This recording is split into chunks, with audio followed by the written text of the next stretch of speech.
Now, you don't need to get hung up on the pharmacology of acromegaly treatment. The medications there that are listed there are very specific for endocrine. I have them on there just to let you know that there are medications that can help inhibit the release of growth hormone, etc. But the main thing is if somebody's having excess pituitary gland function, again, usually from a brain tumor or something, they could have radiation therapy to slow the process, to kind of slow that overgrowth and the production. Again, it really does depend on the cause and the etiology. Otherwise, if they're really having overproduction and it's not a fixable condition or item, for example, then the choice would be surgery and to do that hypophysectomy. Certainly, we don't take it lightly to remove somebody's pituitary gland because that's going to have lifelong effects, need lifelong hormone replacement, etc. But if we're having overproduction that's affecting things, in a bad way, they may have no choice. So understanding the hypophysectomy, in particular the priority nursing care after a hypophysectomy, is important. This picture shows you the most common surgical route is transsphenoidal. So you'll see where they're basically going kind of through the nasal cavity, kind of going through the back of the mouth, but into kind of where the sinus is. That's how they're accessing. You can see on that picture on the left. So we would expect not to see an outward external incision. It's all going to be towards the back of the mouth, and they would have a nasal drip pad, which you can see on this patient. This is a very important slide. Again, what is the nursing care after somebody's had a transsphenoidal hypophysectomy? You'll see certainly neuro checks hourly are very important initially. We're doing acrid O's because of antidiuretic hormone, watching for diabetes insipidus. As soon as we've taken out that gland, we're lacking antidiuretic or water conserving hormones. So we want to be watching for that polyuria. Instructing the patient not to do anything that would increase ICP or intracranial pressure, so not to cough, not to blow their nose or sneeze, or if they do need to, that their mouth is open. They're not going to be doing any bending at the waist or straining, things like that, that also could increase ICP. As far as not brushing the teeth for approximately 7 to 10 days, that healing in the back of the mouth needs to heal, so they can use dental floss and oral mouth rinses, but they won't do any brushing or rubbing in the back of the mouth area. We'll be monitoring that nasal drip pad for the type and amount of drainage for about 2 to 3 days. We're checking for positive glucose, which could mean that there's a cerebral spinal fluid leakage or complication. If they're having any severe headache, that would be something that we don't want to see as well. And then, of course, we'll be doing any education about what sorts of hormones they might need to be taking after this type of surgery that typically they would need to stay on then for the rest of their life. Next, we will be talking about the thyroid gland and the thyroid gland functions and responsibility. We know that our thyroid gland is primarily responsible for our basal metabolic rate. So we think of the thyroid gland as far as helping with metabolism. The blood flow of the thyroid is high, 5 times that to the liver, therefore reflecting its high metabolic activity. Another thing to understand is that iodine is essential for the synthesis of thyroid hormones T4 and T3. T4 contains 4 iodine atoms and T3 contains 3 iodine atoms. And we get to some of the iodide testing. The gland is efficient at taking up iodide. So we have the test, the RAIU test, which measures the iodide uptake and it can help diagnose hyperthyroid and hypothyroidism. So, but initially, just looking at this slide, we want to understand that the thyroid, again, regulates both the T4 and T3. 90% of our thyroid hormones are T4, thyroxine. And then the thyroid gland also regulates calcitonin. And remember, calcitonin is responsible for helping with calcium regulation. Parathyroid gland then regulates calcium and phosphorus. Again, parathyroid hormone and calcitonin were the two hormones that were regulating calcium levels. Calcitonin keeps more of that calcium in the bone, and parathyroid will pull more of that calcium out of the bone and increase the serum blood level. So regulation of thyroid hormone T3 and T4, of course, is controlled by the thyroid stimulating hormone from the anterior pituitary gland. And remember, the hypothalamus first has to secrete the releasing hormone and send that message to the pituitary gland. And then the pituitary gland will send the message, send the amount of thyroid stimulating hormone necessary to the thyroid gland in order to make more or to not make more. It depends on what that starting point is. Remember that feedback mechanism. We talked a bit already about that there is an inverse relationship always between T3, T4, and the TSH. And again, if you understand the feedback mechanism, which is shown in this picture here, that will help. That should help you to clearly understand why those are inverse related. So again, if we have a decreased thyroid hormone, T3 and T4, we have what's called hypothyroidism. And if there's not enough hormone, that feedback mechanism, that message coming from the anterior pituitary will say to increase the amount of stimulating hormone. By increasing the stimulating hormone, the hope is that the gland will produce more hormone. So decreased thyroid hormones will cause an increase in the stimulating hormone. And then the opposite is true with hyperthyroidism. We have an elevated T3 and T4. We have too much of that glandular output of that hormone, and so now the feedback mechanism will decrease the amount of stimulating hormone to not produce as much. So again, here is this feedback loop. The neurotransmitters in the brain, of course, the central nervous system communicate to the hypothalamus at the top. Let's say, for example, that we have low T3 and T4 in this picture. The thyroid releasing hormone will be released by the hypothalamus to the anterior pituitary. Since we have a low amount of T3 and T4, that will increase the amount of thyroid stimulating hormone that is released and sent to the thyroid gland in hopes to produce more T3 and T4. As soon as there's enough T3 and T4, well, then that negative feedback loop in B will tell the stimulating hormone to just stop or decrease the amount because we are at what we need to be for the T3 and T4. So this slide is showing us the important thyroid function tests. T4 and T3 are the actual measurement of the actual amount of the thyroid gland, and you do not need to know those values. You don't have to memorize those for our exams, nor do you for NCLEX. But remember, T4 and T3 are always going to have that inverse relationship with TSH. That's the most important thing in understanding thyroid disease, because we have to be able to look at the TSH and understand in the chart if we see an elevated TSH, it's not that they're hyperthyroid, and in fact they're hypothyroid. So it's easy to get that mixed up if you're not understanding it. FT4, that's a free thyroxine. Again, that would be thyroxine that is unbound or not bound to protein. So that is another one that they can measure. Again, nothing that you need to know as far as the memorization of the number itself. Thyroid stimulating hormone is certainly where it's at, and you do need to know the values depending on which reference you look, 0.3 to 5 or 0.5 to 5. I kind of like that 0.5 to 5 because it's easy to remember. It should be easier for you to remember the value. I have to believe that on NCLEX, and certainly for us, that value will not be hanging right around that range. If they're asking a question, they'll maybe say the TSH is 7 or the TSH is 0.1 or something like that, so that you clearly know that it's either high or low.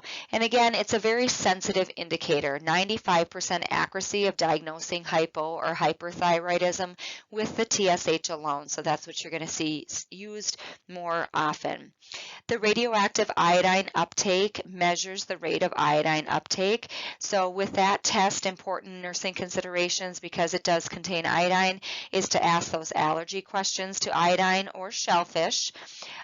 Patients are given I-123. It's an iodine isotope that can stay in the system for approximately 6 weeks. So they typically wouldn't have other tests with iodine done within that time period because it could potentially invalidate those studies. So like if they were going to have an angiogram or gallbladder scan or something like that. They also should be instructed not to eat foods high in iodide approximately 3 to 5 days before the test. So this would be a lot of seafood, iodized salt, extra salt added, or processed foods. So they would, and we would instruct them for that. And then as far as the findings, if there is increased uptake of that iodide then of the iodide 123, they would, or 123, they would have hyperthyroidism. Decreased uptake, of course, would be hypothyroidism. And then thyroid scan is just a nuclear scan where they can test the, check the size and shape of that thyroid gland, and they can see distribution of the thyroid hormones. Here then is just a summary of the thyroid gland disorders. Hypothyroidism, which is the hyposecretion of T3 and T4. Want to make sure that you understand other types of words that they may say that could mean the same thing. Hypothyroidism crisis is known as myxedema coma. So if you see myxedema coma, or hypothyroidism, you know that that is referring to a low amount of thyroid, T3 and T4. Hypersecretion, of course, is hyperthyroidism. The other name most commonly is Graves' disease. So if you see Graves' disease, you would understand that to be hyperthyroidism. And then thyroid storm would be the crisis for hypersecretion, just as myxedema is the crisis for hypothyroidism. So for the physiology of hypothyroidism, we've already said this several times, but there's an insufficient amount of the thyroid hormone T3 and T4. The feedback mechanism typically is not working, and that's why they have hypothyroidism. There are several different causes. Hashimoto's. There's also just a congenital hypoplasia or decreased function of the thyroid gland, and then what sometimes we see, and more regularly, is if they've had previous hyperthyroidism and treatment for that hyperthyroidism. So if they have hyperthyroidism, which we'll be getting to, and they do radioactive iodide therapy, or they remove the gland and do a thyroidectomy, well, of course, they're going to have hypothyroidism after that. So that's a very common reason for treatment of hypothyroidism. They actually had hyperthyroidism to begin with, and then because of their treatment and killing the gland activity or removing the gland, well, now we don't have enough of that hormone. Also, a couple things on this slide that can be important is that the effects of analgesics, sedatives, anesthetics can be prolonged in patients with hypothyroidism. So just important to know if you're working in that surgical area. Hypothyroidism is more common in women, as you can see, quite a bit more common in women, 7 to 10 times, and the common age group there, that 30 to 60 years of age. This is just a nice picture kind of talking about the top 5 symptoms of Hashimoto's or that hypothyroidism, a goiter, fatigue, weight gain, sensitivity to cold and constipation. We'll be talking about all of them in here just a second, but this really does hit the highlights. Again, if you think of hypothyroidism and the gland that's supposed to help with our metabolism, we have a decreased basal metabolic rate, which would make sense why a person would feel tired, why they'd be more likely to gain weight. That decreased metabolism produces that coldness, and they're always freezing. And then, of course, that decreased thyroid hormone or decreased metabolism will slow the peristalsis and bowels as well, producing that constipation. The goiter, it develops as the gland is trying to respond to the decreased T3, T4. So as it's trying to produce more, the goiters, develop because of the inflammation of the thyroid. Again, that can be called Hashimoto's thyroiditis. So I love many of the creative memories notebooks, and those are all posted on D2L for you for the endocrine system. Really nice pictures that just highlight and visually highlight the signs and symptoms of hypothyroidism.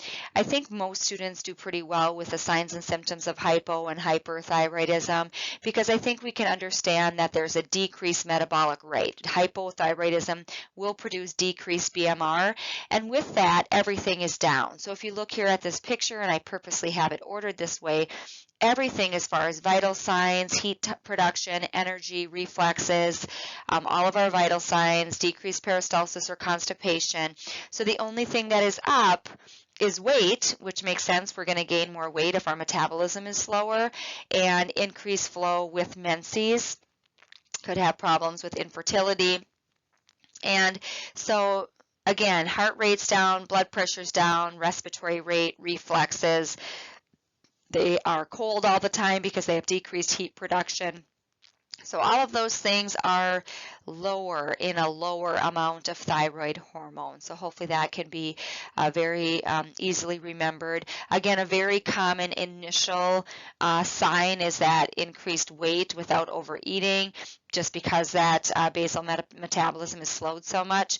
And then also very important to remember that hypothyroidism can very closely mimic clinical depression with that fatigue, just intense fatigue and lack of drive.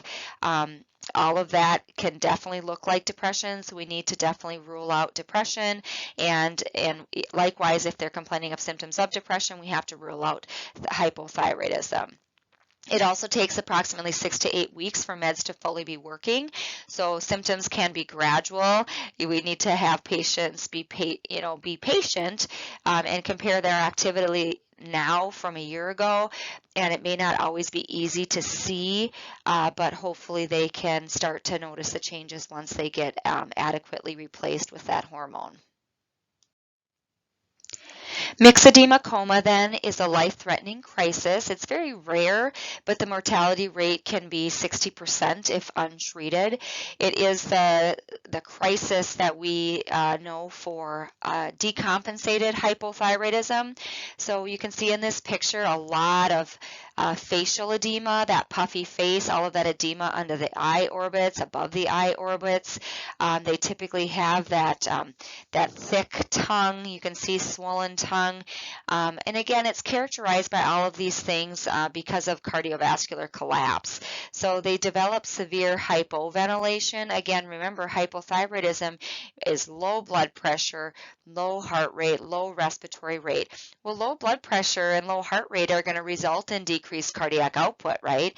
Decreased tissue perfusion, all of that. And then the decreased respiratory rate, they can actually be hypoventilating so much that they're retaining CO2. So now we have acidosis because of the CO2 retention as well. So a lot of the problems are just the very severe symptoms and the very severe decompensation of a lot of those vital signs, hypothermia, very significant drop in temperature, that is going to affect other body systems, and in particular cardiac output, tissue perfusion, and again that hypoventilation that results in that that CO2 retention and acidosis.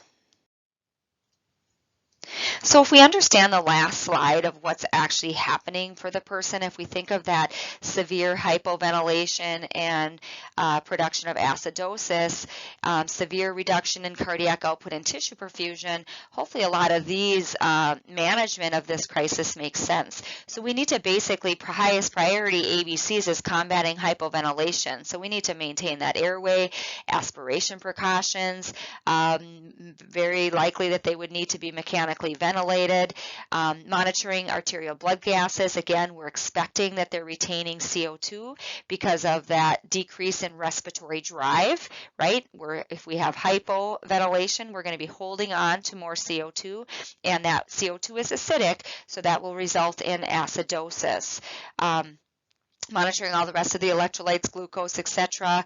Of course, monitoring all of those, assessing all of those key vital signs, oxygen saturation, temperature, blood pressure, administering fluids cautiously. Their blood pressure's down, so we may need some, but they may not be able to adequately handle those fluids either because of their condition. External heat is avoided. While they are hypothermic, we have to be very careful about applying heat too fast because we know that heat will increase oxygen consumption. Heat increases the need for more oxygen, so there can be even a worsening of vascular collapse. Bottom line for medications, if somebody is severely hypothyroid and in a crisis state, they need thyroid hormone. So don't make it too difficult. It is actually very simple. They need levothyroxine or the Synthroid IV. They also might have associated adrenal insufficiency happening, in which case a corticosteroid like Solumedrol IV, methylprednisone is this generic name, or glucose, dextrose.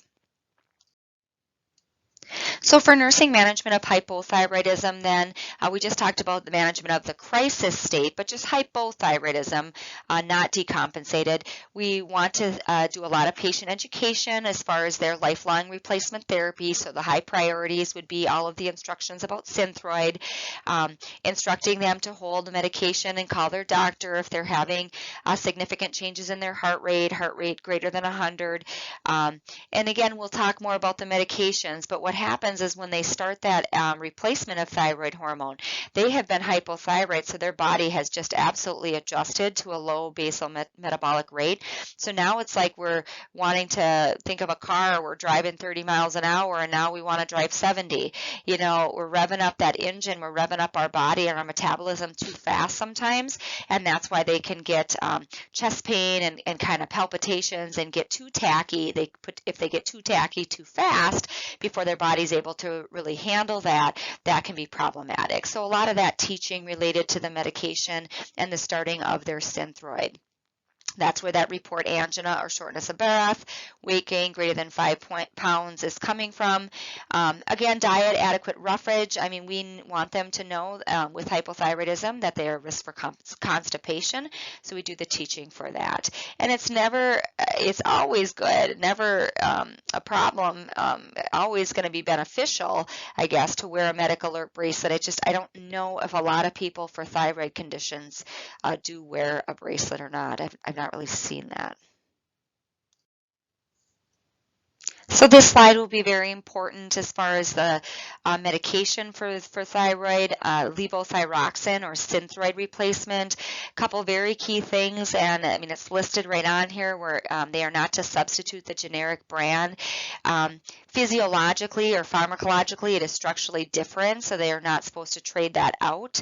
They, of course, should not abruptly stop taking or double up doses if they have forgotten. Just mentioned in the last slide, increasing the dose slowly so that their body can adjust to that increase in metabolism that's going to happen once they have enough hormone.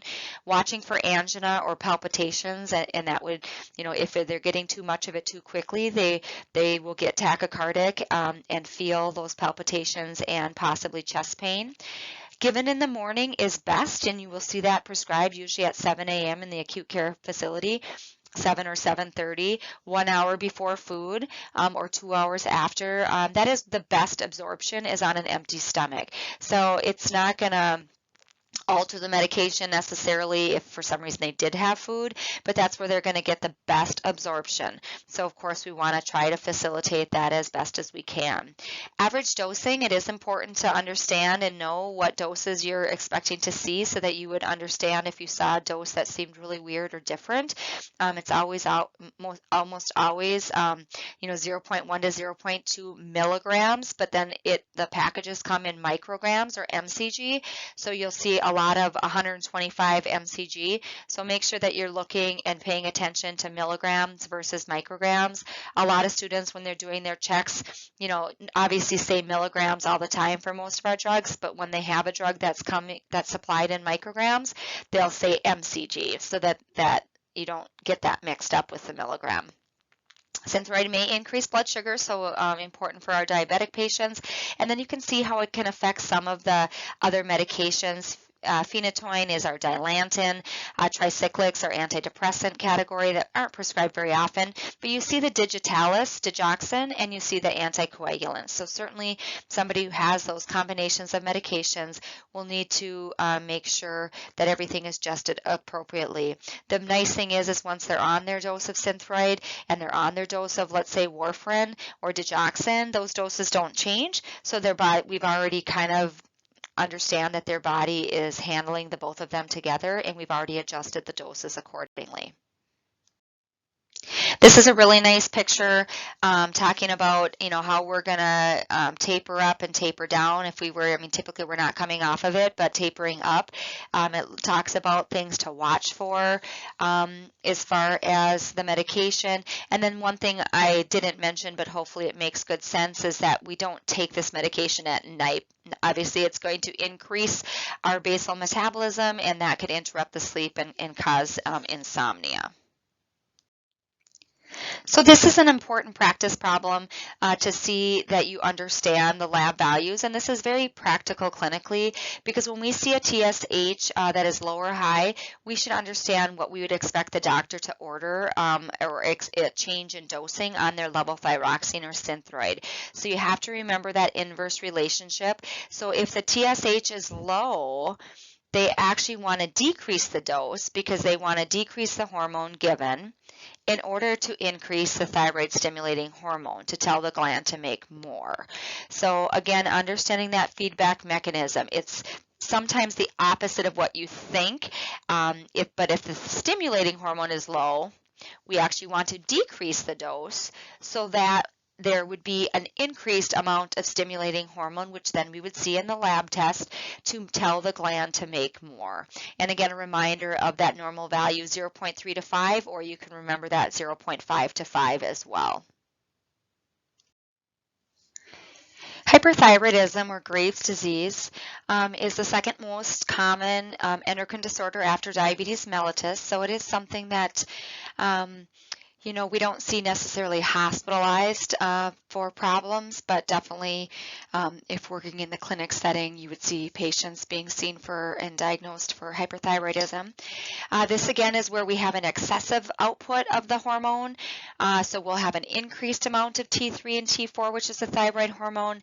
And again, remember, if there is an increased amount of hormone by the negative feedback loop, that tells the organ to send less stimulating hormone, or the pituitary gland to send less stimulating hormone to the organ.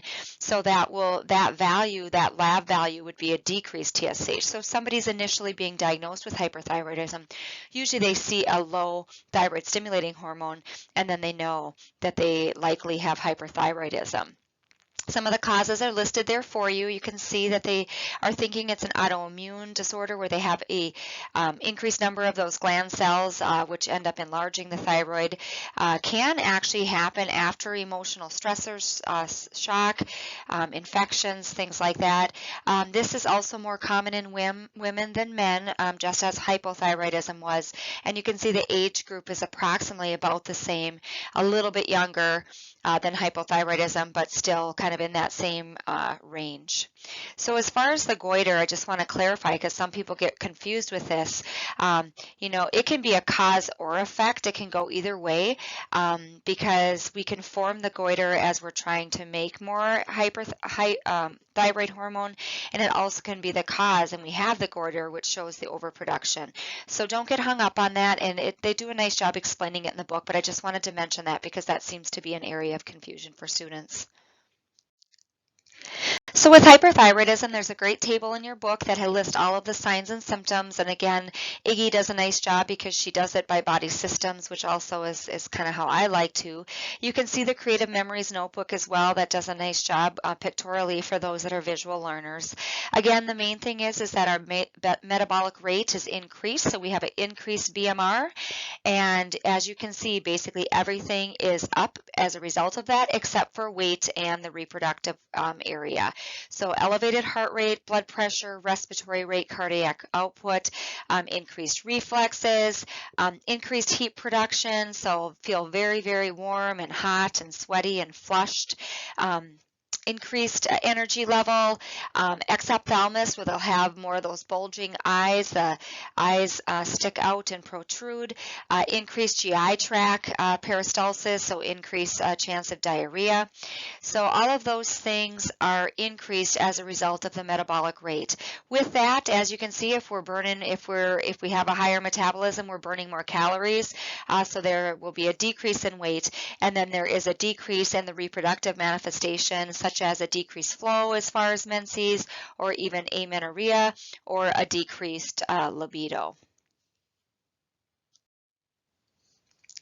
Before we get into hyperthyroidism management, I wanted just to mention that if we look at the signs and symptoms that are most critical, which does coordinate with some of our management, that elevated blood pressure and heart rate and temperature can be very significant. If that blood pressure is elevated too much and we really have a hypertensive crisis, or if their heart rate really gets clipping along, they might have palpitations, chest pains, vertigo, or symptoms as a result of that elevated heart rate and blood pressure. Those could, result in complications. Also with temperature, typically, if they're having a rise in temperature of, greater than 1 degrees and it's climbing, we want to really get at that earlier than later before they get into a very elevated temperature and extreme symptoms like they will when they're in a hypertensive crisis, which we'll be getting to. But as far as the management goes, we will use antithyroid medications to decrease the thyroid hyperactivity. Those are going to actually block new formation of thyroid hormones, so that's its main function, and that makes sense. Methimazole or propylthiouracil are the two generic names for the medications that fall under the actual antithyroid or blocking formation of new thyroid area. Other adjunctive therapy, which is really important for that treatment of that blood pressure and heart rate and prevention of complications, is the beta blockers. So metoprolol, all of those LOL medications, they're going to get a beta blocker right away, IV, to reduce that heart rate, reduce the blood pressure, and bring some of those signs down and relieve some of the symptoms to prevent any of the complications. Iodine-containing agents will decrease the size and vascularity of the organ, so they are more for short-term use before surgery, where we want to kind of get that vascularity and size down a little bit before we would actually remove the gland. So potassium iodine, Lugol solution, and SSKI are those sorts of iodine-containing agents. So this is just the Creative Memories notebook on methimazole, which is methimazole and propylthiouracil are the two antithyroid medications, kind of blocking that hyperactivity and preventing complications. Another thing with this is that it can cause birth defects and should not be used during pregnancy, especially the first trimester. Additional hyperthyroid management, radioactive iodine therapy. So this will be where they actually do the radiation iodine therapy to destroy the overactive thyroid cells over several weeks. This is an oral administration. They take one dose. Although some patients may take more than one dose. Again, it's 6 to 8 weeks for full effect, but this is where they will actually kill or cause cell death of the thyroid cells and those overactive areas. So basically, when they're going to do this to treat the hyperthyroidism, we know that they are going to then go hypothyroid and need synthroid replacement. As far as thyroidectomy, we'll be talking more about that here in a minute, but certainly if they have a severe hyperthyroidism and cannot management with antithyroid medications and metoprolol, then they will opt to take out that thyroid gland. As far as nursing care for hyperthyroidism, the biggest thing is monitoring for complications. As we said, the priority nursing assessments are the heart rate and the blood pressure being elevated and temperature. So again, you see here immediately to report any increase of greater than 1 degrees for the temperature, and then certainly that our patients understand to let us know if they're having palpitations, dyspnea, chest pain, or any of that vertigo, lightheadedness, faintness, that could be a result of their elevated blood pressure and elevated heart rate. In the moment of more of an acute crisis for the hyperthyroidism, we would want to encourage rest and keep that environment quiet and low stimulation. and just sort of eliminate all of the non-essential care until we get the blood pressure, temperature, and heart rate under control. As far as long-term and chronic hyperthyroidism, those that are able to manage with medications, because they do have an increased basal metabolic rate and are burning calories very quickly and having that weight loss, we would really talk to them more about their nutrition, increasing proteins, calories, and perhaps more small frequent meals or snacks in between. So the acute complication for hyperthyroidism is called thyroid storm. And again, this is not common, but it is very abrupt and can be very, very severe, fatal if untreated. The manifestations that you're going to see are going to be a very high fever, so kind of just extremes of all of the manifestations that you are used to. So temperature of up to 106 degrees, can have extremes of tachycardia, such as heart rates in the 130s to 180s, systolic hypertension, up into the 200s over 100s. Again, they might have chest pain, they might have headache, and shortness of breath as a result of that tachycardia and hypertension. And certainly they could have altered neurological status and delirium, and or the opposite, and have more, go into an actual coma state. Management is going to be watching the airway, and certainly they will be on a cardiac monitor. Basically just think of the ABCs with the emergency type stuff. Temperature regulation falls under that circulation, that C part of things. So priority management is to lower that temperature, lower the heart rate, lower the blood pressure, get them on some oxygen, make sure that we have adequate ventilation and airway. And then they will need fluids and hydrocortisone. There will be concurrent adrenal insufficiency, and so we're basically needing to replace all of the liver glycogen stores that are being used up in this hyperthyroid state. So we'll give them the glucocorticoids or the steroid for that, and also they definitely will need the antithyroid medications like propylthiouracil or methimazole. So those are going to be your priority medications for the treatment of the crisis.